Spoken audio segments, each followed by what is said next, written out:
Assalamu alaikum. আমি Dr. Mehdi Ashik Chaudhary. Welcome to our class on hemodynamic disorders. তো আপনারা যদি শুনতে পারেন আমাকে একটু কমেন্ট করেন, আমি বুঝতে পারবো যে আপনারা জয়েন করেছেন। না, আমার মনে হয় জয়েন করেছেন, আমি লাইভ দেখতে পাচ্ছি অনেক পার্টিসিপেন্ট। তো প্যাথোলজি আমাদের বেশ ভালোই পড়া হচ্ছে, আপনারা তো অনেক অ্যাক্টিভ, মানে দিস ইজ রিমার্কেবল। আপনারা যেরকম পোস্ট করেন বিভিন্ন অ্যাক্সিসে, বিভিন্ন সেশন, প্যাথো মাইক্রো আপনাদের মনে ভাগ ভাগ করা, তো এক্সিলেন্ট। আপনারা প্যাথোলজি খুব ভালো পড়েন, দিস গিভস মি ইমেন্স জয়। তো ইনশাল্লাহ এই নলেজটা দিয়ে আপনারা পেশেন্টকে সুরক্ষিত রাখতে সাহায্য করবেন। A good doctor must have a sound knowledge of pathology, right? কিন্তু এর পাশাপাশি নিজেকে সুরক্ষিত রাখাও কিন্তু দরকার, সেই জন্য কিছু নলেজ দরকার। আমি তো গাজীপুরে প্র্যাকটিস করি, আমি দেখি যে ম্যাক্সিমাম প্যাথোলজি রিপোর্টে কোনো প্যাথোলজিস্টের সাইন নেই, শুধু একজন টেকনোলজিস্টের সাইন, বা মাইক্রোবায়োলজিস্ট, বায়োকেমিস্ট্রি, ভাইরোলজিস্ট, কারোই সাইন নেই, বা অনেক সময় নাম আছে সাইন নেই। তো এটা নিয়ে ক্লিনিশিয়ানরাও মাইন্ড করছেন না, তারা এই রিপোর্টের উপর ভিত্তি করেই কিন্তু অ্যান্টিবায়োটিক দিচ্ছেন, স্টেরয়েড দিয়ে দিচ্ছেন। কারণ এটা দেখা তো আসলে তার কাজ না, ডক্টরকে তো এটা দেখা হচ্ছে প্রশাসনের কাজ। ডক্টর তো এসব দেখতে চায়নি, উনি রুগী দেখতে গিয়েছেন।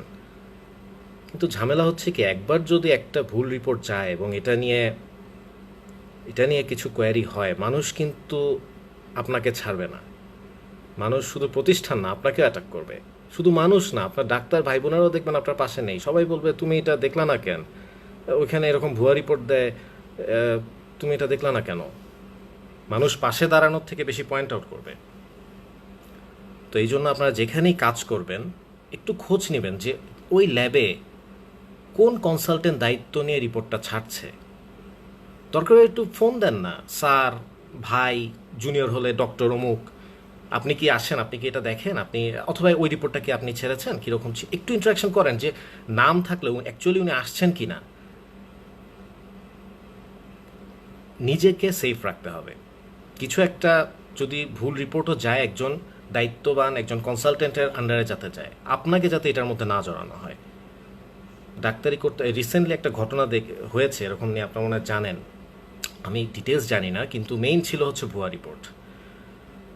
তো ভুয়া রিপোর্টের ব্যাপারে আপনার দেখার দায়িত্ব না, আপনার কাজ প্র্যাকটিস করা অবশ্যই প্রশাসনের দায়িত্ব, কিন্তু নিজের সুরক্ষার স্বার্থে আপনারা একটু এনকোয়ারি করবেন। আপনি যেখানে কাজ করছেন সেখানে কোন কনসালটেন্ট রিপোর্ট ছাড়ছে, আদৌ উনি কি এসে দেখছেন নাকি শুধু ওনার নামটা ইউজ করা হচ্ছে। আমি মাঝে মধ্যে ফোন পাই, স্যার আপনার নামের বানানটা জানি কি, ল্যাব টেকনোলজিস্ট ফোন দিয়েছে। আমি বলছি কোথেকে বলছেন, অমুক ল্যাব। আমি বলছি ওই ল্যাবে তো আমি জীবনে যাইনি। ও আচ্ছা স্যার, খট করে ফোন কেটে দিল। আমি খোঁজ নেই, ভাই আমার নাম দিচ্ছেন কেন, আমার নাম কেন ইউজ করছেন, ইউজ করবেন না। আচ্ছা স্যার, ইউজ করবো না। দেখেন এসব কিন্তু চলে, আমার সাইন নাই, নাম নাম চলে যাচ্ছে। তো ফর ইয়োর ওন সেফটি আপনারা এগুলা খেয়াল রাখবেন। ওই ক্লিনিক ব্যবসায়ী, অসাধু ব্যবসায়ীদের সাথে আপনাদের নাম যাতে জড়িয়ে না যায়, আপনাদের অজান্তে সাবধান থাকতে হবে আপনাদের। তো আমাদের হিমোডাইনামিক আমরা শুরু করি, এটা খুব সুন্দর একটা চ্যাপ্টার আসলে, অনেক কিছু বোঝার আছে। শুরুই করি আমরা ইডিমা দিয়ে। আপনারা কিভাবে ইডিমা ডিফাইন করবেন? Abnormal accumulation of excess fluid in the body cavity or interstitial spaces. দেখেন এখানে দুটা কথা খুব important, abnormal accumulation and excess fluid. নর্মালিও তো একটু ফ্লুইড থাকে একটা অ্যামাউন্টে, অ্যাবনর্মাল হতে হবে, এক্সেস হতে হবে। কেন ইডিমা হয়? দুটা প্রেশার আছে, একটা হচ্ছে হাইড্রোস্ট্যাটিক প্রেশার যেটা ফ্লুইডটাকে বাইরে ঠেলে, একটা হচ্ছে কলয়েড অসমোটিক প্রেশার যেটা ফ্লুইডটাকে ভিতরে টেনে ধরে রাখে। তো যদি একটা ইমব্যালেন্স হয়ে হাইড্রোস্ট্যাটিকটা বেড়ে যায়, কলয়েড অসমোটিকটা কমে যায়, ইডিমা হবে। খুবই ইজি বোঝা। আরেকটা কি, আমরা ইনফ্লামেশন চ্যাপ্টার, আমাদের ইনফ্লামেশন লেকচার ক্লাস হয়েছে, সেখানে আমরা জানি ইনক্রিজ ভাস্কুলার পারমিয়েবিলিটি হয় ইনফ্লামেশনের জন্য, সেক্ষেত্রেও ফ্লুইড বের হয়ে এসে ইডিমা হবে। তাহলে আমরা যেহেতু জানলাম দুইটা মেকানিজমই, আপনার একটা খুব কমন কোশ্চেন আসবে পরীক্ষাতে, what are the pathophysiological classification of oedema. আপনারা 1 নম্বরে বলবেন ইনক্রিজ হাইড্রোস্ট্যাটিক প্রেশার। কেন হয়? Congestive cardiac failure, constrictive pericarditis, heat, neurohumoral dysregulation, অনেক কারণে হয়। Decrease colloid osmotic pressure. Colloid osmotic pressure কে দেয়? প্রোটিন, প্রোটিন যদি কমে যায় নেফ্রোটিক সিনড্রোমে, protein losing gastroenteropathy, protein energy malnutrition, liver cirrhosis যেখানে প্লাজমা প্রোটিন তৈরি হয়, এসব কারণে ডিক্রিজ কলার অসমোটিক প্রেশার হতে পারে। লিমফ্যাটিক অবস্ট্রাকশন যেমন এলিফ্যান্টিয়াসিস, গোদ রোগ বলে বাংলাদেশে।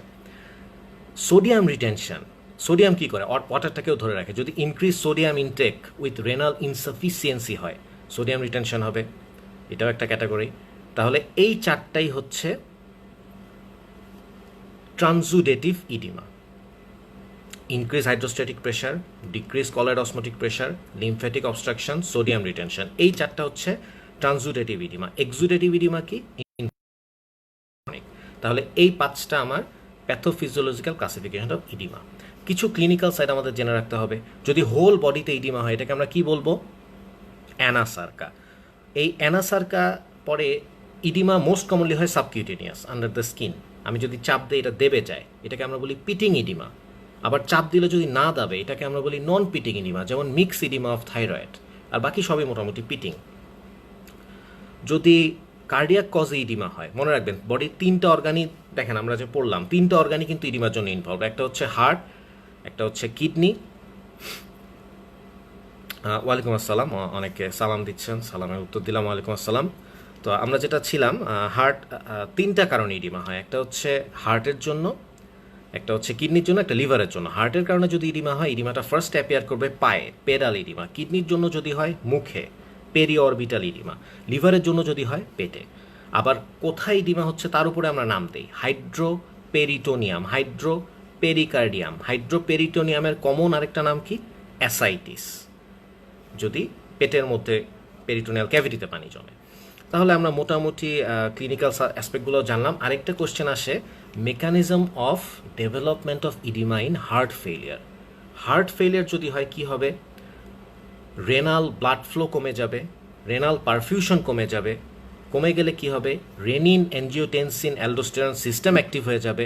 এটা যদি অ্যাক্টিভ হয়, সে কী করবে? সোডিয়াম রিটেনশন করবে, সোডিয়াম আবার ওয়াটার রিটেনশন করবে, প্লাজমা ভলিউম বাড়িয়ে দিবে, হাইড্রোস্ট্যাটিক প্রেশার বাড়িয়ে দিবে, ইডিমা হবে। তো এটা একটা ফ্লো চার্ট করে আপনারা লিখে ফেলতে পারেন। ইডিমা সম্বন্ধে মোটামুটি আমাদের এইটুকুই লাগে। নেক্সট আমাদের যে টপিকটা হচ্ছে হাইপেরেমিয়া অ্যান্ড কনজেশন। এই দুইটা শব্দের মানেই হচ্ছে লোকালাইজ কালেকশন অফ ব্লাড। হাইপেরেমিয়া হচ্ছে লাল হয়ে যাওয়া, কনজেশন হচ্ছে নীল হয়ে যাওয়া। কারণ হাইপেরেমিয়া হয় আর্টারির ফ্লো বাড়লে, কনজেশন হয় যদি ভেনাস আউটফ্লো কমে যায়। একটা টিস্যুতে তো আর্টারি দিয়ে ব্লাড ঢুকছে, ভেনাস দিয়ে বার হচ্ছে। যদি আর্টারি বাড়ে তাইলেও ব্লাড জমবে, যদি ভেনাস অবস্ট্রাকশন হয় তাইলেও ব্লাড জমবে। আর্টারিয়াল ব্লাডটা কি অক্সিজেনেটেড, লাল, তাইলে হাইপেরেমিয়া হবে রেড। ব্লাশিং, আমাদের মতো মানে এটা বোঝা যাবে হচ্ছে ফর্সা মানুষদের, তাই না? ফর্সা যারা, তাদের ব্লাশ করবে। তাহলে আমাদের মতো যারা, আমাদের কি হাইপেরেমিয়া হয় না? হয়, বোঝা যায় না আর কি কালারের কারণে। আর কনজেশনটা হচ্ছে ব্লু। তাহলে ডিফারেন্স কিন্তু আপনারা বলতে পারবেন, একটা অ্যাক্টিভ, একটা প্যাসিভ, একটা রেড, একটা ব্লু। আর যদি ডিফাইন করি, hyperaemia is a active process where increase arterial blood flow cause localized collection of blood, and congestion is a passive process where decreased venous outflow causes localized accumulation of blood. Congestion আবার acute হয়, chronic হয়। হাইপেরেমিয়াটা কিন্তু ফিজিওলজিক্যালও হয়। congestion is always pathological, এবং এটা ক্রনিকের দুইটা example আমাদের প্রায়ই আসে। একটা হচ্ছে ক্রনিক পালমোনারি কনজেশন, একটা হচ্ছে chronic hepatic congestion. Chronic pulmonary কনজেশনে কি হয়? কনজেস্টিভ কার্ডিয়াক ফেইলিয়ার থেকে সাধারণত এটা ডেভেলপ করে। পালমোনারি সেপ্টাগুলা ইডিমাটাস অ্যান্ড থিকেন হয়ে যায় এবং পালমোনারি ক্যাপিলারি রাপচার হয়। রাপচার হওয়ার কারণে কি হয়? ব্লাডটা বাইরে চলে আসে, আরবিসিটা বাইরে ভেঙে হিমোসিডিন বার হয়। এই হিমোসিডিনটা ম্যাক্রোফেজ এনগালফ করে এবং এই ম্যাক্রোফেজটাকে আমরা বলি হিমোসিডেরিন ল্যাডেন ম্যাক্রোফেজ বা হার্ট ফেইলিয়ার সেল। তাহলে হার্ট ফেইলিয়ার সেল আপনি কোথায় পাবেন? হার্টে? নো, হার্ট ফেইলিয়ার সেল আপনি পাবেন লাংসে, রাইট? কেন এটার নাম? কারণ কনজেস্টিভ কার্ডিয়াক ফেইলিয়ার থেকে এই ক্রনিক পালমোনারি কনজেশন ডেভেলপ করেছে। আবার পালমোনারি কারণেও কিন্তু হার্ট ফেলিয়ার ডেভেলপ করে। ওইটাকে কি বলে? Heart failure due to lung cause, ওটাকে বলে কর পালমোনারি। আবার দেখেন কার্ডিয়াক ফেলিয়ারের জন্য ক্রনিক পালমোনারি কনজেশন হয়। আর আরেকটা হচ্ছে ক্রনিক হেপাটিক কন্ডিশন, এটাকে আমরা বলি নাটমেক লিভার। কেন বলি, শর্ট নোট চলে আসে অনেক সময়। আপনাদের তো অ্যানাটমির নলেজ খুব ভালো, তাই না? আপনারা অ্যানাটমি ক্লাস করেন, আমি দেখেছি অনেকে নেয় এখানে, আপনারা খুব অ্যাক্টিভ। তো হেপাটিক সেলটা একটু মনে করেন, একটা হেক্সাগোনাল স্ট্রাকচার না হেপাটিক লোবিউলগুলো? হেক্সাগোনাল স্ট্রাকচারের পেরিফেরিতে ভাস্কুলার সাপ্লাইটা প্রেজেন্ট, তাই না? Duct, artery, vein, hepatic duct, বাইল ডাক্ট, হেপাটিক আর্টারি, ভেইন। তাহলে পেরিফেরিতে যদি থাকে, যদি কোনো কারণে ব্লাড সাপ্লাই কম্প্রোমাইজ হয়, কে বেশি অ্যাফেক্টেড হবে? সেন্টার, এটা যেহেতু ব্লাড সাপ্লাই থেকে দূরে, তাহলে সেন্টারে হবে ইররিভার্সিবল ইনজুরি বা নেক্রোসিস, পেরিফেরিতে হবে রিভার্সিবল ইনজুরি বা ফ্যাটি চেঞ্জ। আমরা কিন্তু সেল ইনজুরি জানি, সেল ইনজুরি ক্লাস অবশ্য নেওয়া হয়নি আপনাদের সাথে। তাহলে এই যে সেন্টারে নেক্রোসিস এবং পেরিফেরিতে ফ্যাটি চেঞ্জ, এইটাকে চোখে দেখতে হয়, ডেসক্রিপশনটা এভাবে দিবেন যে আপনারা grossly slightly red brown and depressed central area surrounded by uncongested surrounding hepatic parenchyma gives the appearance of nutmeg. So এটাকে আমরা বলি ক্রনিক হেপাটিক কনজেশন বা নাটমেগ লিভার। আর ক্রনিক পালমোনারি কনজেশনের এরকম একটা নাম আছে, ওটাকে বলা হয় ব্রাউন অ্যাট্রফি অফ লাং বা ব্রাউন ইনডিউরেশন অফ লাং। তো হাইপোরেমিয়া কনজেশনও শেষ। নেক্সট আমরা একটা ইম্পর্টেন্ট টপিকে আসছি, that is thrombosis and embolism. Now thrombus কি, থ্রোম্বোসিস কি? ফার্স্টে thrombosis pretty easy, this is the process of formation of thrombus. শেষ, process of formation of thrombus. Thrombus কি দেখেন, ডেফিনেশনটা খুবই, টিচারও এটার ব্যাপারে সেন্সিটিভ, একটু আপনারা সুন্দর করে ডেফিনেশনটা বলবেন। কি বলবেন?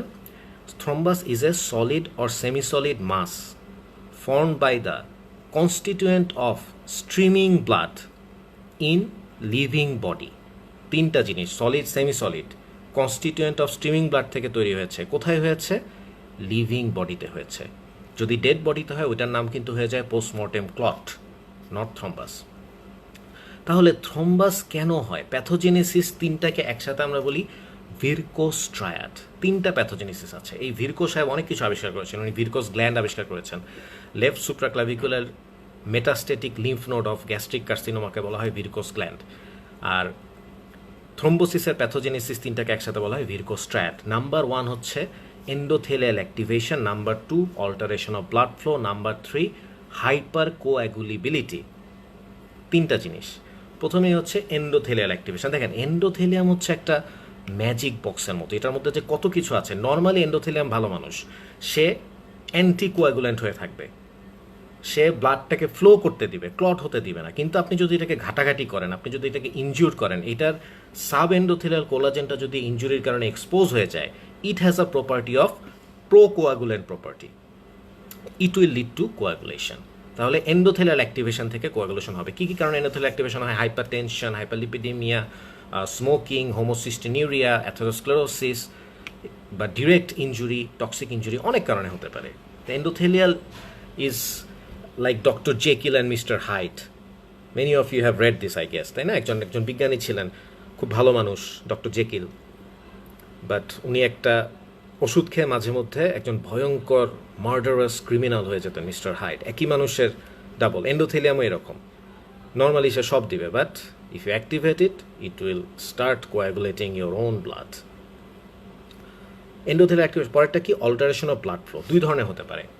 টার্বুলেন্সের জন্য হয় আর্টেরিয়াল থ্রম্বাস, অথবা স্ট্যাসিসের জন্য হয় ভেনাস থ্রম্বাস। টার্বুলেন্স স্ট্যাসিসকে আমরা ইনফ্লামেশন চ্যাপ্টারে পড়েছি, এক্সেসের ক্লাস আছে, আপনারা চাইলে চেক করতে পারেন। তো এগুলোর জন্য কি সমস্যা হয়? টার্বুলেন্স স্ট্যাসিস হলে কি সমস্যা হয়? 1 নম্বর সমস্যা আবারও endothelial activation, disruption of the laminar flow. Laminar flow disrupt হয়ে ব্লাড সেলগুলা ভেসেলের গায়ে লেগে যায়। এই ল্যামিনার ফ্লো, এগুলো সব আমরা ইনফ্লামেশন ক্লাসে ডিসকাস করেছি। 3 number, prevent dilution of the anticoagulant factors by fresh flowing blood. তাহলে তিনটা জিনিস অল্টারেশন অফ ব্লাড ফ্লোর জন্য। এন্ডোথেলিয়াল অ্যাক্টিভেশন হয়, dilution of the anticoagulant by fresh flowing blood.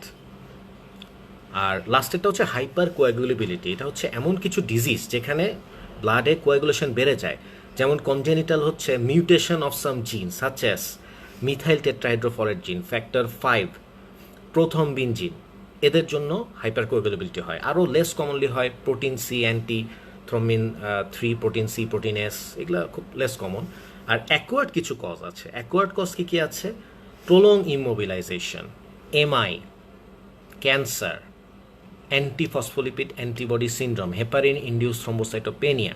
তো এই নামগুলো আপনাদের একটু মনে রাখতে হবে। These are all about Virchow's triad. এখন থ্রোম্বাসে কিন্তু শেষ নয়, থ্রোম্বাসের মধ্যে আরও কিছু কথা আছে। থ্রোম্বাস অনেক ধরনের হতে পারে।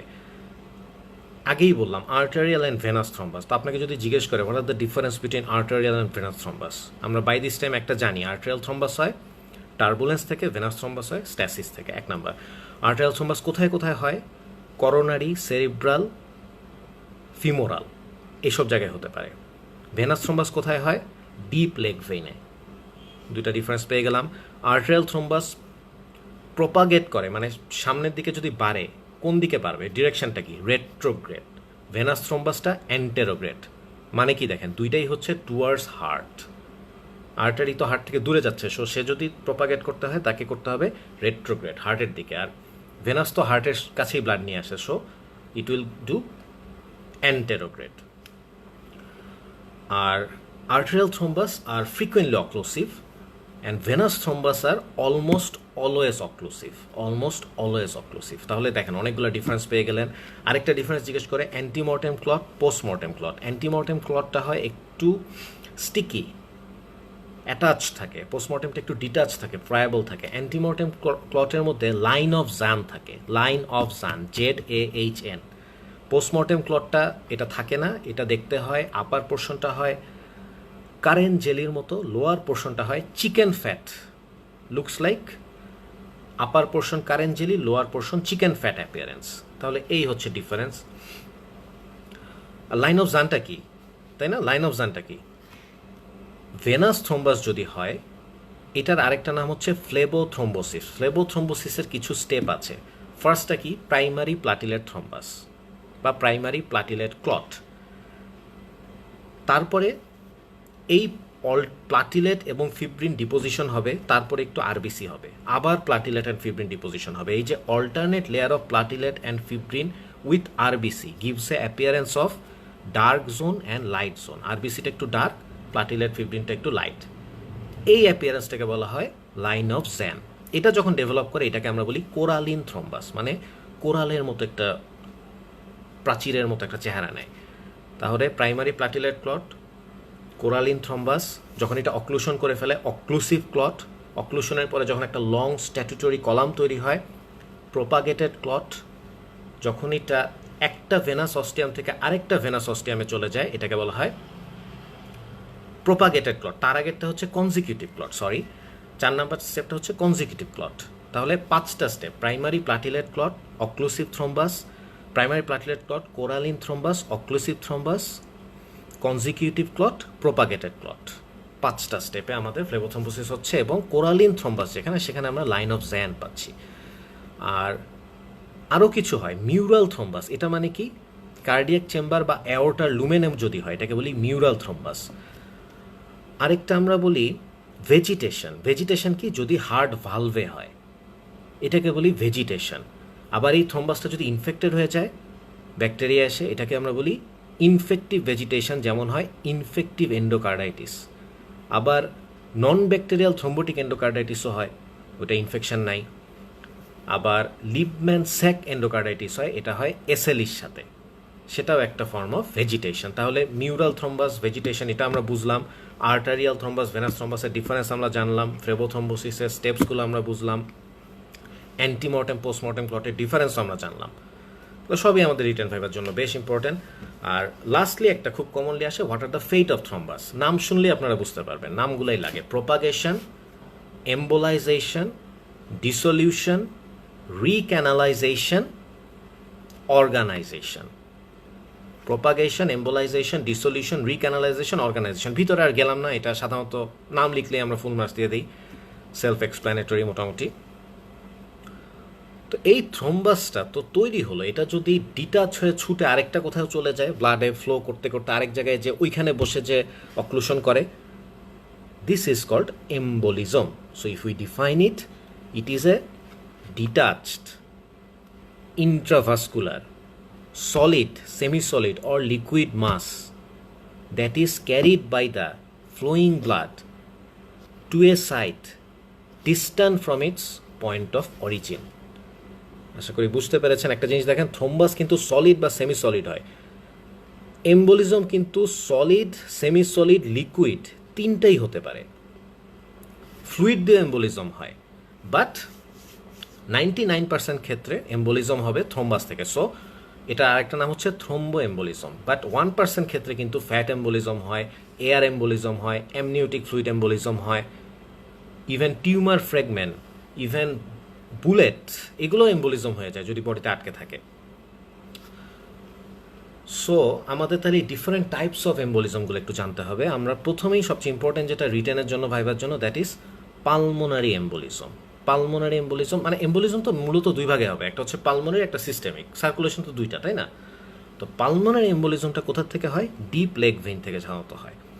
সেখান থেকে যখন উঠে এটা ফিমোরাল আর্টারিতে ঘুরে ঘুরে এটা হার্টে চলে আসে. এই জন্য কিন্তু এখন, আগে বলা হতো অপারেশনের পরে পেশেন্ট অনেক দিন বেড রেস্টে থাকেন, এখন কিন্তু ইভেন কার্ডিয়াক প্রসিজারের পরেও, যেমন আমাদের মেডিকেল কলেজের প্রিন্সিপাল স্যার, ওনার একটা স্টেন্টিং হয়েছে, উনি দেখি 3-4 দিন পরেই অফিসে চলে এসেছেন. তো এখন আসলে কি বলে যে আপনি যত তাড়াতাড়ি রুগীকে মোবাইলাইজ করবেন, ঠিক আছে, আপনি রুগীকে বেশি prolong immobilization will cause a hypercoagulability state and may lead to pulmonary embolism. We must prevent that. তো তাড়াতাড়ি আমরা চেষ্টা করব রুগীকে মোবিলাইজ করতে. পালমোনারি এম্বোলিজমের ফেটটা জিজ্ঞেস করা হয়, what are the fates of pulmonary embolism. Luckily 60-80% are silent, কোনো সমস্যা হয় না. But when more than 60% of the pulmonary circulation is involved by the embolism, it may cause cardiovascular collapse or cor pulmonale, sudden cardiac death, এগুলো হয়ে যেতে পারে. আর যদি এটা মিডিয়াম সাইজ আর্টারিকে ইনভলভ করে, লেস দেন 60%, সেক্ষেত্রে হেমোরেজ, ইনফ্রাকশন এসব হতে পারে. যদি এটা এসে বাইফার্কেশন অফ দ্য ট্রাকিয়াতে বসে যায়, এটাকে আমরা বলি স্যাডেল এম্বোলাস, স্যাডেল, ঘোড়ার স্যাডেলের মতো. আবার অনেক সময় হার্টে যদি ডিফেক্ট থাকে, পালমোনারি এম্বোলিজম এই ডিফেক্টের মাধ্যমে এক সাইড থেকে আরেক সাইডে চলে যেতে পারে. এটাকে বলা হয়, মানে পালমোনারি থেকে সে সিস্টেমিক সার্কুলেশনে চলে যেতে পারে, রাইট টু লেফটে চলে যেতে পারে. এটাকে বলা হয় paradoxical emboli. So these are the fates of pulmonary embolism. আর সিস্টেমিক এম্বোলিজমে তাহলে একটা সোর্স পেয়ে গেলাম, paradoxical emboli, right? But 80% systemic embolism will arise from cardiac chamber, 80%. বাকি 15% আননোন অ্যান্ড 5% আর প্যারাডক্সিক্যাল. এবং এটা কোথায় কোথায় যায়? মোস্টলি এটা যায় লোয়ার এক্সট্রিমিটিতে. 80% it will go to the lower extremity, rest it will affect the brain, spleen or intestine etcetera. তো এর বাইরে আরও কিছু এম্বোলিজম আছে, এগুলা লেস কমন বাট অনেক সময় চলে আসে. যেমন ধরেন এয়ার এম্বোলিজম. এটা আপনারা একটু বোঝার চেষ্টা করেন. একটা মানুষ যখন অনেক হাই প্রেশারে ব্রিথ করে, কি হয়?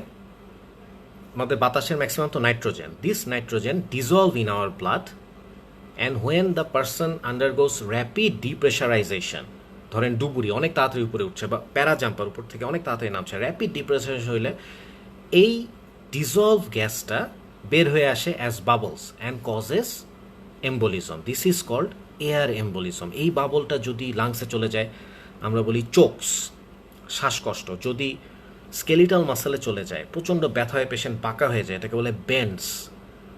এটা যখন আবিষ্কার হয়েছে ওই 1800 শতকের দিকে, মহিলাদের নাকি একটা স্টাইল ছিল, মহিলাদের বিভিন্ন সময় বিভিন্ন স্টাইল যায় না. কিছুদিন আগে সবাই ছিল বড়লোকের বেটি, এখন আবার সব বড়লোকের বেটি হয়ে যাচ্ছে বুলবুল. তা তখন মহিলাদের একটা স্টাইল ছিল বেন্ড, ওরা একটু কুজা হয়ে চলতো. তো বিজ্ঞানের একটু মজা করে এই ডিজিজটার নাম দিয়েছে বেন্ড, কারণ ব্যথায় কুজা হয়ে যায়. তাহলে ফিচার হচ্ছে কি বেন্ডস অ্যান্ড চোকস. আরেকটাকে বলে ক্রনিক এয়ার এম্বোলিজম, সেখানে ischaemic necrosis of the femur হয়. আর এই এয়ার এম্বোলিজম আরেকটা নাম হচ্ছে কাইসন ডিজিজ. কেন কাইসন ডিজিজ? কারণ কাইসন একটা ছিল ভেসেল মেকার্স স্ট্রাকচার, জাহাজের নিচে যারা কাজ করতো, জাহাজের তলাটা তৈরি করতো, তাদের মধ্যে প্রথম এই ডিজিজটা ডেভেলপ করছিল। এই জন্য এটার নাম হয়েছে হিস্টোরিক্যালি কাইসন্স ডিজিজ। তো এয়ার এম্বোলিজম ছাড়া ফ্যাট এম্বোলিজম আছে। ফ্যাট এম্বোলিজম, ফ্যাট কোথায় থাকে? বোন ম্যারোতে, মানে বোন ম্যারো কই? বোনসের ভিতরে। তাহলে ফ্যাট এম্বোলিজম কেন হবে? যদি কোনো বোন ফ্র্যাকচার হয়, লং বোন ফ্র্যাকচার হয়, এই ফ্যাটটা বের হয়ে আসে। এই ফ্যাটটা বের হয়ে এসে কী করবে? এই ফ্যাটের একটা প্রপার্টি কি জানেন? সে ঘুরতে ঘুরতে প্লাটিলেটগুলোকে অ্যাডহেশন করে ফেলে এবং তারপরে সে লাংসে যেতে পারে, পালমোনারি ইনসাফিসিয়েন্সি হবে, ব্রেইনে যেতে পারে, নিউরোলজিক্যাল ইনসাফিসিয়েন্সি হবে। আর এই যে প্লাটিলেটগুলোকে সে তুলে ফেলছে, তখন কি হচ্ছে? ব্লিডিং হচ্ছে, কারণ প্লাটিলেট ডিপ্লিশন করছে। তাহলে ফ্যাট এম্বোলিজমে পালমোনারি আর নিউরোলজিক্যাল ইনসাফিসিয়েন্সির পাশাপাশি ব্লিডিংও হতে পারে। আরেকটা থাকলো অ্যামনিওটিক ফ্লুইড এম্বোলিজম। এটা কেন? If there is a rupture in the placenta, যদি কোনো ফিটাল পার্ট, লানুগো হেয়ার বা কিছু অ্যামনিওটিক ফ্লুইড ম্যাটার্নাল সার্কুলেশনে চলে যায়, অ্যামনিওটিক ফ্লুইডের মধ্যে প্রোস্টাগ্ল্যান্ডিন থাকে, and it causes disseminated intravascular coagulation. So amniotic fluid embolism, even though rare but very serious. DIC হয়ে যায়, তাই না? ডিআইসি কি আমরা তো জানি, ডিআইসি যে প্যারাডক্সিক্যাল ডিজিজ, কনজামশন কোয়াগুলোপ্যাথি। এখানে wide spread activation of the clotting factors in the microcirculation. তাহলে এখানে ব্লিডিং হয় কেন? কারণ এত অ্যাক্টিভেশন হয় যে একসময় ক্লটিং ফ্যাক্টরগুলো ইউজড আপ হয়ে যায়, শেষ হয়ে যায়। Consumption coagulopathy. তো যদিও ক্লটিং ফ্যাক্টর অ্যাক্টিভেশনে কোয়াগুলেশন হওয়ার কথা, এখানে হচ্ছে ব্লিডিং। এই জন্য এটা একটা প্যারাডক্সিক্যাল ডিজিজ। তো আমরা মনে হয় একটু ফাস্ট যাচ্ছি, তো আপনারা যেটা বুঝবেন না আপনারা প্লিজ ক্লাসের শেষে কোয়েশ্চেন করবেন, আমরা আবার রিপিট করব। এখন থ্রোম্বোসিস গেল, এম্বোলিজম গেল, নেক্সট একটা টপিক হচ্ছে ইনফার্কশন। কি জানি কাকে বলছে তুমি থার্ড ইয়ারে পড়ো। আমি কিন্তু অ্যাকচুয়ালি থার্ড ইয়ারের স্টুডেন্টদের এনকারেজ করব, কারণ এই সময়টা যে আপনারা বসে আছেন, আপনারা একটু প্যাথোলজিটা একটু হেড স্টার্ট করে ফেলেন। কারণ প্যাথোলজি কখনোই এক বছরে পড়ে শেষ হয় না। এটা আমরা 2 বছর পড়েছি, আমার আম্মু ডক্টর, আমার আম্মু 2 বছর পড়েছে, আপনারা মাত্র 1 বছর পড়ছেন। কারণ এই সিলেবাসটা একটু ফল্টি, এই সিলেবাসটা চেঞ্জ হওয়া দরকার। চেঞ্জ হবে, আমরা সবাই মিলে এটার এগেনস্টে বলেছি, এবং একটা সিলেবাস চেঞ্জ হতে আসলে 10 বছর লাগে। তো 2012-তে হয়েছিল, 2022-এ আবার এটা চেঞ্জ হয়ে প্যাথোলজি 2 বছরই হবে আশা করা যায়। তো আপনারা যারা এখন থার্ড ইয়ারে আছেন, তো আপনারা অবশ্যই চেষ্টা করবেন এই সময়টা একটু প্যাথোমাইক্রোফার্মা আপনারা একটু শুরু করে ফেলেন। যদি আপনাদের কমেট ফরেন্সিক পড়া হয়ে যায়, সেক্ষেত্রে আপনারা একটু শুরু করেন। 1 বছরে তো হয়ে যাওয়ার কথা, তাই না? তো যাই হোক, আমরা নেক্সট যে টপিকটা বলবো, দ্যাট ইজ ইনফার্কশন। ইনফার্কশনটা কি? Area of ischemic necrosis due to impairment of arterial supply or venous drainage. 2টা কারণেই হতে পারে, এবং এই নেক্রোসিসটা অলওয়েজ কোয়াগুলেটিভ নেক্রোসিস। ঠিক আছে, সেল ইনজুরি চ্যাপ্টার যদি মনে থাকে, all ischemic necrosis are coagulative necrosis except brain, that is liquefactive necrosis. তাহলে ইনফার্কশন 2 ধরনের হয়, red infarct, white infarct. Red ইনফার্ক্টটা হয় ভেনাস ইনফার্কশনের কারণে। রেড যেহেতু ভেইন, কিছুটা ব্লাড তো আছে, সো এটা একটু রেড। এটা কোথায় হয়? যেখানে ডুয়াল সার্কুলেশন, যেমন ধরেন লাং, ইন্টেস্টাইন, 2টা আর্টারি যায়, এই জন্য এটা একটু সার্কুলেশন থাকে। লুজ অর্গান, এক জায়গায় ইনফেকশন হলেও ব্লাডটা সিপ করে আরেক জায়গায় যাতে আসতে পারে, যেমন ধরেন lung, loose organ. Previously occluded area, অথবা reestablishment of blood flow in some area. যদি আমরা কোনো অ্যান্টি থ্রম্বোটিক এজেন্ট দিয়ে রিস্টাবলিশমেন্ট করতে যাই, সেখানে এই ভেনাস ইনফার্কশনটা হতে পারে। তাহলে 5টা জিনিস পেলাম আমরা। রেড ইনফার্ক্ট কি? ভেনাসের জন্য হয়, রিএস্টাবলিশমেন্টের জন্য হয়, লুজ স্পঞ্জি অর্গানে হয়, ডুয়াল সার্কুলেশন আছে এমন অর্গানে হয়। তাহলে হোয়াইট ইনফার্ক্ট কি হবে? আর্টারির জন্য হবে, যেটা সলিড অর্গান, যেমন ধরেন হার্ট, কিডনি, স্প্লিন, এগুলোতে হবে, এবং যেটার সিঙ্গেল সাপ্লাই অথবা end arterial supply, not dual, সেক্ষেত্রে হতে পারে ইনফার্কশন, রাইট? তাহলে ইনফার্কশনের শেপ সবসময় হয় ওয়েজ শেপড, মাকুর মতো দেখতে। তাহলে আপনারা রেড ইনফার্ক্ট, হোয়াইট ইনফার্ক্ট 2টার ডিফারেন্স করতে পারবেন আশা করি। আরেকটা কোয়েশ্চেন আসে, what are the factors influencing development of infarction? 4টা ফ্যাক্টর আছে। একটা হচ্ছে anatomical pattern of vascular supply, already বুঝে গিয়েছেন, কেউ ডুয়াল সার্কুলেশন, কেউ সিঙ্গেল। ডুয়াল হলে আস্তে আস্তে, সিঙ্গেল হলে তাড়াতাড়ি। ভালনারেবিলিটি টু টিস্যু হাইপোক্সিয়া, বডির এক এক সেলের ভালনারেবিলিটি এক এক রকম। ব্রেইনে যদি 3 মিনিট ব্লাড না যায় ব্রেইন ডেথ হয়ে যাবে, হার্টে যদি আধা ঘন্টা না যায় এমআই হয়ে যাবে। আবার ফাইব্রোব্লাস্ট কিন্তু 12 ঘন্টা 24 ঘন্টা পর্যন্ত ব্লাড ছাড়া থাকতে পারে। সো ভালনারেবিলিটি একটা issue. Rate of development of infraction, কোনো অর্গানে তাড়াতাড়ি ডেভেলপ করে, কোনো অর্গানে আস্তে আস্তে। যেটার কোল্যাটারাল সার্কুলেশন আছে সেখানে ইনফ্রাকশন লেট হবে, তাড়াতাড়ি হবে না। 4 number oxygen content of blood, যার অ্যানিমিয়া আছে, যার সায়ানোসিস আছে, তার একটু তাড়াতাড়ি হবে। যে হাই অল্টিটিউডে আছে, অক্সিজেন কম পাচ্ছে ব্লাডে, তার তাড়াতাড়ি হবে। তাহলে 4টা: anatomical pattern of vascular supply, vulnerability to tissue hypoxia, rate of development and oxygen content of blood. তো ইনফেকশন হয়ে গেল। লাস্ট আমরা সবচেয়ে important topic, arguably most important topic of this chapter is shock. আমরা প্রথমে পড়েছিলাম ইডিমা, এটা হচ্ছে কমপ্লিটলি আরেক স্পেকট্রামের শক। ইডিমা ছিল এক্সেস ফ্লুইড, শক হচ্ছে ডিক্রিজ ফ্লুইড। আমার এক ফ্রেন্ডকে ভাইভাতে জিজ্ঞেস করেছিল শকের কমপ্লিকেশন কি, সে বলেছিল ইডিমা। তো আপনারা এরকম শকিং অ্যান্সার দিয়েন না, হ্যাঁ, এরকম মানে এরকম দুনিয়া উল্টায় দেওয়া অ্যান্সার না দিলেই কিন্তু প্রপ পাস হয়ে যায়, কিন্তু মাঝে মধ্যে কেউ কেউ একদম উল্টায় দিয়ে আসে। দুই স্পেকট্রাম, ঠিক আছে। একটা যদি অ্যাসিডিক হয়, একটা অ্যালকালাইন, একটা ইডিমা, একটা শক। শকের ডেফিনেশন আমি আপনাদের বলি, এটা আপনারা খুব ভালো করে মনে রাখবেন, সবসময়ের জন্য মনে রাখবেন, মেডিসিনের জন্য, রিয়েল লাইফের জন্য ভুল করবেন না, ঠিক আছে। উল্টাপাল্টা করবেন না, আস্তে ধীরে শোনেন, মনে রাখেন।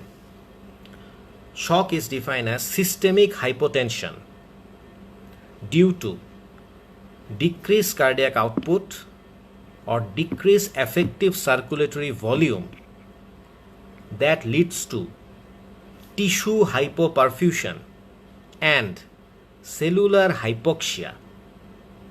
কি জিনিস? হাইপোটেনশন হবে, কেন হবে? কার্ডিয়াক আউটপুট কমে গিয়েছে বা টোটাল সার্কুলেটরি ভলিউম কমে গিয়েছে কোনো কারণে, টিস্যুতে হাইপোপারফিউশন ডেভেলপ করবে, হাইপোপারফিউশন ডেভেলপ করলে সেলুলার লেভেলে হাইপোক্সিয়া হবে। Hypotension, hypoperfusion, hypoxia. প্লিজ ডেফিনেশনটা সুন্দর করে বলবেন। যদি আমরা ক্লাসিফাই করি, কার্ডিয়াক শক, হাইপোভলিমিক শক, সেপটিক শক, অ্যানাফাইলেকটিক শক, নিউরোজেনিক শক। নিউরোজেনিক শকটা হয় যদি কোনো অ্যানাস্থেটিক অ্যাক্সিডেন্ট হয়, নার্ভ ইঞ্জুরি করে ফেলে। অ্যানাফাইলেকটিক শকটা হচ্ছে টাইপ 1 হাইপার সেন্সিটিভিটি, আরেক চ্যাপ্টারে পড়া। কার্ডিওজেনিক শক কেন হয়? MI, arrhythmia, ventricular rupture, cardiac tamponade, এসব কারণে হতে পারে। হাইপোভলিমিক শক নাম থেকে বুঝতে পারছেন, যদি ফ্লুইড লস হয়, হেমোরেজ, ভমিটিং, ডায়রিয়া, যে কোনো কারণে ফ্লুইড লস হলে। Septic shock, overwhelming microbial infection, মূলত গ্রাম নেগেটিভ দিয়ে হয়, গ্রাম পজিটিভ দিয়েও হয়। সেপটিক শকের প্যাথোজেনেসিসটা রিটেন ভাইবা 2 জায়গাতে আসেন আমরা এটা আজকে একটু ক্লিয়ার করে ফেলি, যাতে আমরা শুনেই আমরা এটা মনে রাখতে পারি। মনে রাখবেন, সেপটিক শকের প্যাথোজেনেসিসের মূল কথা আবার সেই ম্যাজিক বক্স, সেই doctor Jekyll and mister Hyde, the endothelium. Every pathogenesis lies within the activation of endothelium in our vascular system. কী হয় এখানে? এই যে ব্যাকটেরিয়া আসলো, এই যে এন্ডোটক্সিন রিলিজ করলো, রিলিজ করার কারণে কিছু ইভেন্টস হয়। 1 নাম্বার কি? ফ্যাক্টর 8 অ্যাক্টিভেশন হয়। 2 নাম্বার কি? কমপ্লিমেন্ট অ্যাক্টিভেশন হয়। 3 number endothelial activation. 4 number neutrophil activation. তো এর মধ্যে ফ্যাক্টর 8 অ্যাক্টিভেশন হয়ে কোয়াগুলেশন কাসকেটকে ইনিশিয়েট করে ডিআইসি করলো, এটা হয়ে গেল, ফাইন। কমপ্লিমেন্ট অ্যাক্টিভেশন হলো, কমপ্লিমেন্ট কি করে? C3 থেকে C3b ভাঙলো, এটা যে আবার এন্ডোথেলিয়ামকে অ্যাক্টিভেট করলো। ব্যাকটেরিয়া সরাসরি করছে, কমপ্লিমেন্টও করলো। আবার ওইদিকে যে নিউট্রোফিল অ্যাক্টিভেশন হয়েছে, ইন্টারলিউকিন 1 টিএনএফ রিলিজ করে সেও এন্ডোথেলিয়ামকে অ্যাক্টিভেট করে। তাহলে দেখেন, সবাই মিলে ultimately leads to endothelial activation. Endothelial activation হলে কি হবে? এই যে এটাকে আমরা রাগাই দিলাম, খেপাই দিলাম, এখন তো সে খারাপ হয়ে যাবে। এখন সে অনেক ধরনের সাইটোকাইন রিলিজ করতে শুরু করবে, ইন্টারলিউকিন 6, ইন্টারলিউকিন 8। এরা কি করবে? ভেসোডাইলেশন অ্যান্ড ভাস্কুলার পারমেবিলিটি করবে, করে মাল্টি সিস্টেম ফেলিয়ার করে দিবে, সব ফ্লুইডকে বাইরে বার করে দিবে। ইন্টারলিউকিন 1 আর টিএনএফ রিলিজ করে কি করবে? সিস্টেমিক এফেক্ট দিবে, যেমন fever, decrease myocardial contractility. Interleukin 10 release করে কি করবে? ইমিউনো সাপ্রেশন করবে। তাহলে দেখেন কত কিছু হচ্ছে, immuno suppression, fever, decrease cardiac contractility, multi system failure, ওইদিকে আবার ডিআইসি। সেপটিক শক একটা ডেঞ্জারাস, তাই না? আমাদের এটাকে যেভাবে হোক এটাকে ফাইট করতে হবে, ম্যানেজ করতে হবে। তো যাই হোক, ম্যানেজমেন্ট আমাদের ইস্যু না।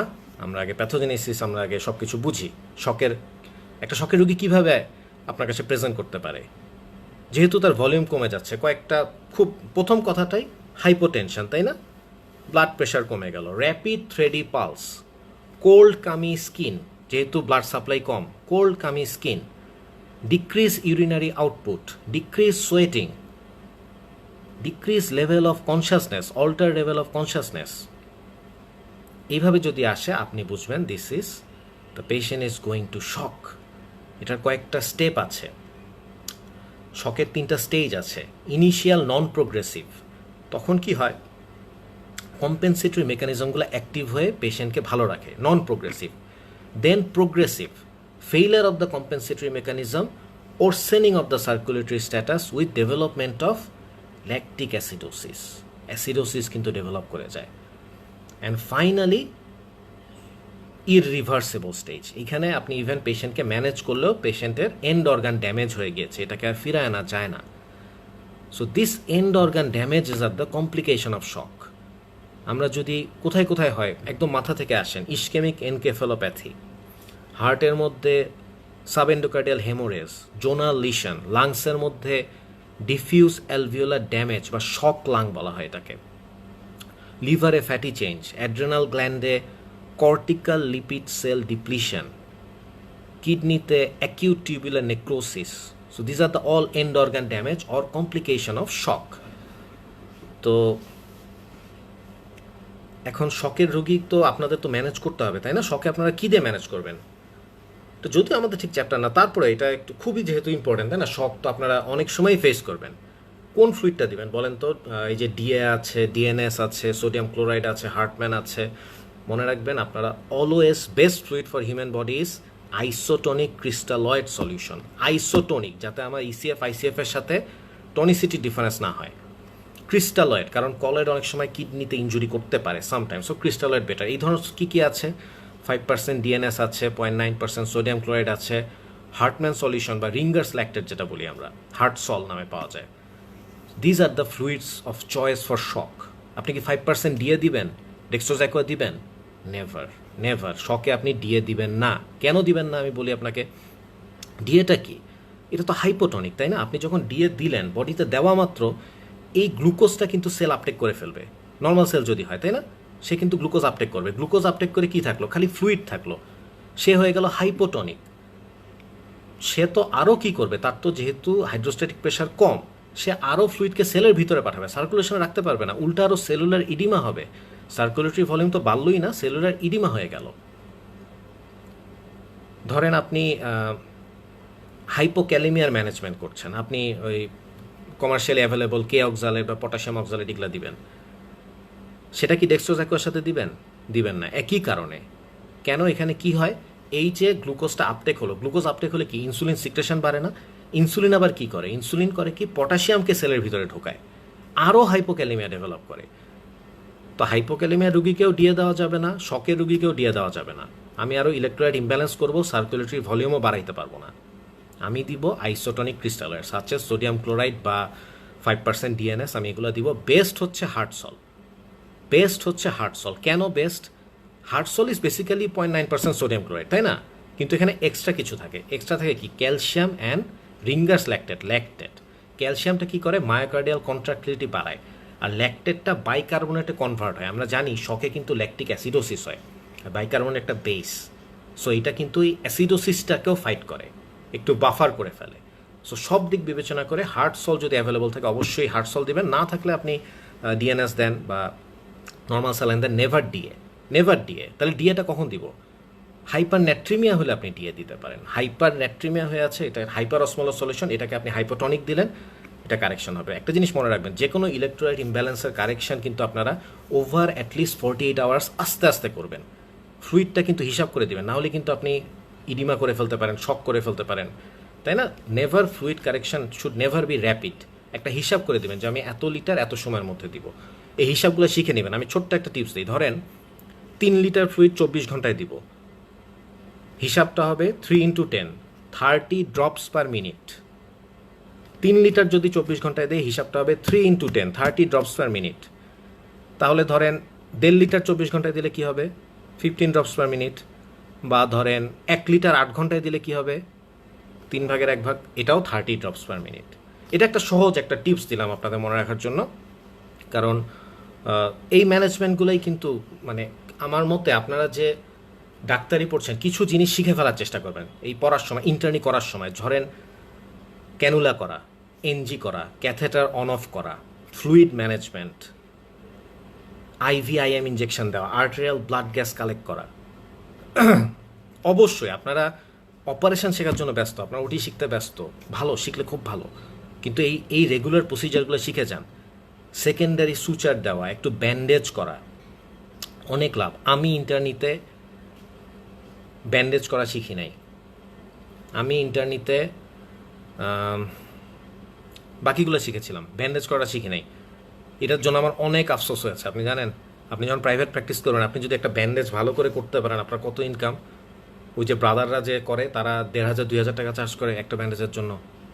তো এটা আপনার শেখা উচিত না অ্যাজ এ ডক্টর? না করলেন, আপনি না করলেন, একটা ইমার্জেন্সিতে যদি করতে না পারেন, লজ্জার ব্যাপার। আমার মনে আছে আমার খালার হসপিটালে ভর্তি ছিলেন, তো আমাকে ফোন দিয়েছে যে দেখতে আসো। তো আমি দেখতে চেয়ে দেখলাম যে তখনও নার্স এসে চ্যানেল ওপেন করেনি, ক্যানোলাটা ওপেন করেনি। তা আমার খালাতো বোন বলছে যে তুমি কি পারবে, একটু ক্যানোলাটা ওপেন করে দাও। তা আমি করেছিলাম। যদি না পারতাম, বেইজ্জতি না পুরা। তো এই কাজগুলো আপনারা একটু শিখে ফেলবেন। তো আমি আপনাদের এখন কোয়েশ্চেন নেওয়ার চেষ্টা করব। প্রথমে একটা কোয়েশ্চেন দেখতে পাচ্ছি, ফ্লুইড দেওয়ার ক্যালকুলেশনটা আরেকবার। এটা একটা সহজ ক্যালকুলেশন। ধরেন যত লিটার তত ইন্টু 10 ফর 24 আওয়ার্স। যদি 3 লিটার 24 ঘন্টায় দিতে হয় 30 ড্রপস পার মিনিট, 2 লিটার 24 ঘন্টায় দিতে হয় 20 ড্রপস পার মিনিট, 1 লিটার 24 ঘন্টায় দিতে হয় 10 ড্রপস পার মিনিট। আর এইভাবে আপনি ক্যালকুলেশন করে নামান। যদি 1 লিটার 8 ঘন্টায় দিতে হয় 30 ড্রপস পার মিনিট, যদি 1.5 লিটার 24 ঘন্টায় দিতে হয় 15 ড্রপস পার মিনিট। এটা সহজ একটা হিসাব। তো আমি কোয়েশ্চেন নেওয়ার চেষ্টা করবো, একটু উপর থেকে যাই। এয়ার এম্বোলিজমের জন্য কতটুকু এয়ার লাগে? At least 100 CC. হামিম তাসিন জিজ্ঞেস করেছেন, অ্যাটলিস্ট 100 সিসি।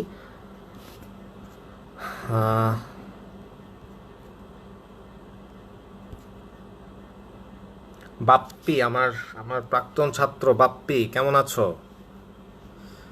কি বলেছে স্যার, আমরাও 2 বছর। হ্যাঁ হ্যাঁ, তোমরাও 2 বছর পেয়েছো প্যাথোলজি, রাইট। 2 বছরে প্যাথোলজি শেষ হয় না, কিন্তু এখন তো 1 বছরে খুবই কষ্ট, তাই না? ফরিদ, মাহমুদুল হাসান ফরিদ বলেছেন চেঞ্জ হওয়া দরকার। আমরা এগ্রি করি আপনার সাথে ফরিদ। ও, একজন আবার হামিম তাসিনকে বলে দিয়েছে 100 CC. Very good, very good. বুঝছেন, এটা একটা টেকনিক। আপনি ধরেন ক্লাসে, আপনারা তো টিচার হবেন, তাই না? প্রত্যেক ডাক্তার টিচার হয়। আপনাকে ক্লাসে কেউ কোশ্চেন জিজ্ঞেস করলো, আপনি অ্যান্সার পারেন না। 1 নাম্বার টেকনিক হচ্ছে আপনি বলবেন, আরে সুন্দর কোয়েশ্চেন, আমি জানি তোমাদের মধ্যে অনেকেই পারো, কে পারবা এটা? দেখবেন একজন স্টুডেন্ট অ্যান্সার দিয়ে দিল, তাই না? অথবা আরেকটা নিনজা টেকনিক আছে, সেটা হচ্ছে এটা পরীক্ষায় আসবে না, বসো, যদি আপনি ভুলেই চান। আর যদি আপনি অনেস্ট হন, আপনি বলেন যে আমি এটা তোমাকে দেখে জানাবো, আমি একটু পড়াশোনা করে জানাবো। আমি এটাই বলি।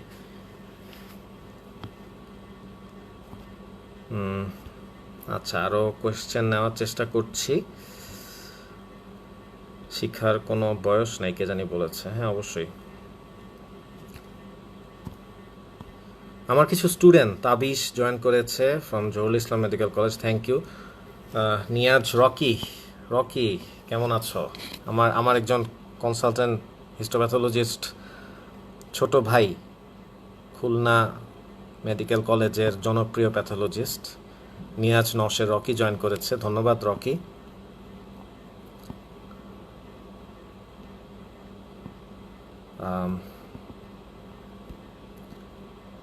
ফ্লুইড দেওয়ার ক্যালকুলেশন বলেছি।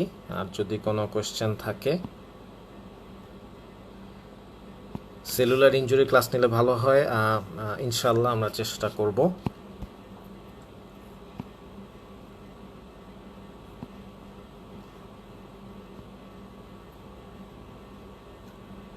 আবিদুর রহিম বলেছেন বোন ম্যারো থেকে কোনো ডিসঅর্ডারে ফ্যাট যে কি ফ্যাট এম্বোলিজম? সাধারণত না, কারণ ডিসঅর্ডার হলেও তো ফ্যাটটা তো আর বাইরে বের হতে পারছে না। সাধারণত বোন ফ্র্যাকচার থেকে হবে, তো ঠিক আছে, থ্যাংক ইউ। আমার মনে হয় আজকে আমাদের অনেক পড়াশোনা হয়ে গিয়েছে।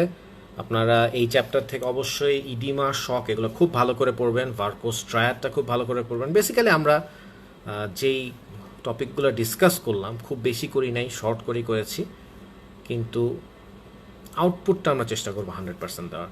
তো থ্যাংক ইউ আপনাদের জয়েন করার জন্য। আমরা আজকে শেষ করে দিব। আশা করি আপনারা সবাই সুস্থ থাকবেন, সেফ থাকবেন। ওই আলিবাবা প্রতিষ্ঠাতা জ্যাক মা একটা কথা বলেছিলেন যে এই সময়টায় সুস্থ থাকাটাই বড় প্রফিট। তো উনি তো ব্যবসায়ী, ব্যবসার ভাষায় বলেছেন। আমরা ডাক্তার, আমরা ডাক্তারি ভাষায় বলবো যে এই সময় সুস্থ থাকাটাই বড় পড়াশোনা, এর চেয়ে বড় পড়াশোনা নাই। তো ভালো থাকেন, সুস্থ থাকেন, ধন্যবাদ।